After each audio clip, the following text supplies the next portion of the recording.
Hello and welcome. Our top focus today is on Mozambique. The southern African country continues to remain on edge after the disputed presidential polls in October. Protests, violence and killings have gripped the nation since authorities declared the ruling Frelimo party as the winner in the presidential elections, that the opposition has rejected, claiming they were rigged. In the latest, at least 2 have been killed after anti-government protesters demonstrating against the election results clashed with the police. The killings took place in the northern city of Nampula, where police opened fire on hundreds of people. The protesters, who had blocked traffic with barricades and burning tires, confronted the police sent to break up the blockade, resulting in chaos. Angry clashes also took place in the capital of Maputo after a military vehicle mowed down a woman. Video shared on social media showed many protesters sitting on a wide road, playing checkers and posing for photos. This is when a military vehicle arrived at the scene. One vehicle then sped through and struck a woman. The woman was left in a serious condition with blood spilling onto the road. After the incident, protesters stoned the military vehicle and the security forces. However, they were met with tear gas and bullets in response. Some rushed to her support, moving her to a different vehicle.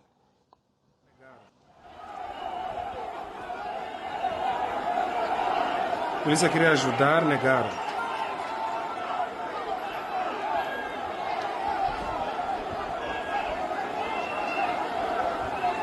Então,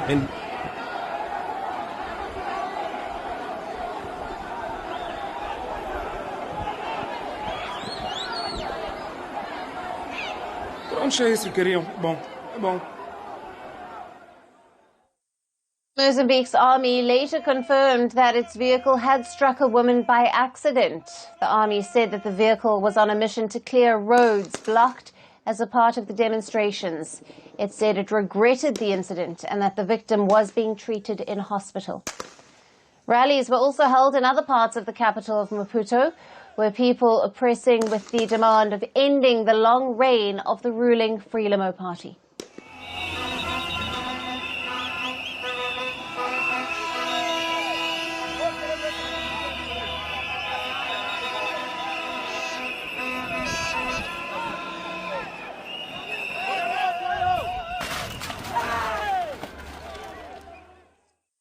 Unrest has erupted in Mozambique after the 9th of October polls, which were won by the ruling party Frelimo's candidate Daniel Chapo, with over 70% of the votes.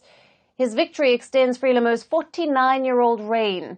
However, the opposition candidate Venancio Mondlane, backed by the Podemos party, who won 20% of the votes, claims himself as the true winner. He is believed to be hiding in South Africa and has been mobilizing protests through social media, calling for people to demonstrate against the results. Rights groups say at least 65 people have been killed so far in the post-poll violence, including at least 10 children.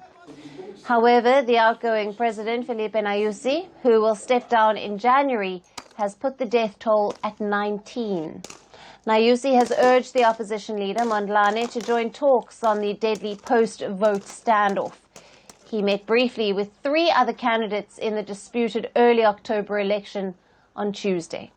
However, Mondlane says that he would only attend the talks virtually and on certain conditions. Now, these include the scrapping of legal proceedings against him related to the post-vote violence. Mondlane also wants certain agendas on the talks, including restoring electoral truth. President Nyusi is yet to respond to these conditions. Until then, Mozambique continues to be in the grip of political chaos, adding to the nation's crises, including a worsening Islamist insurgency. Now, what broader implications can the unrest in Mozambique have? To discuss more on this, we have with us Boitumelo Ben Senokoane, a political analyst who is joining us live from Pretoria in South Africa. Thank you for being with us. Thank you very much. Now, what are the primary grievances that are driving the unrest following the October 9th election results? And how have they evolved since these protests began? Look, the issues of Mozambique, you'll know that there's been allegations of vote rigging and irregularity during elections.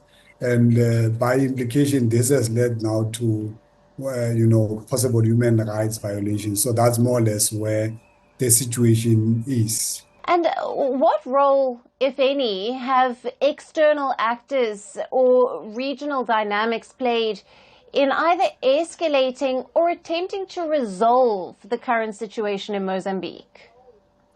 Look, you will know that SADC had called a special meeting, especially mid-November, where they had called a summit in Harare to discuss that. But there's since been a little bit of side discussions between leaders of different nations. But there are also some views that SADC is failing because of its limited powers in the region and also AU in that regard. So we'll have to wait and see whether there'll be further meetings beyond what has happened Right. and whether they will yield positive results. Sure. And Boitumelo, what are the potential long-term implications for this unrest for Mozambique's political stability and economic development, particularly in its resource-rich regions? Look, the reality is that there will be economic difficulties beyond this point. There will be an issue of food problems in the region, especially in Mozambique. It will also have implications in as far as political stability is concerned, moving beyond this point. So we hope that the situation will be arrested sooner, quicker, so that we are able to salvage the situation. And the biggest losers in this will be Africans themselves and the citizens of Mozambique. So we hope that if parties will sit down in the table and try to come with an amicable solution. But we hope that SADC and AU will also move quicker in trying to find a solution. Boitumelo, thank you very much for being with us on Firstpost Africa and for your analysis and insights there. Thank you very much.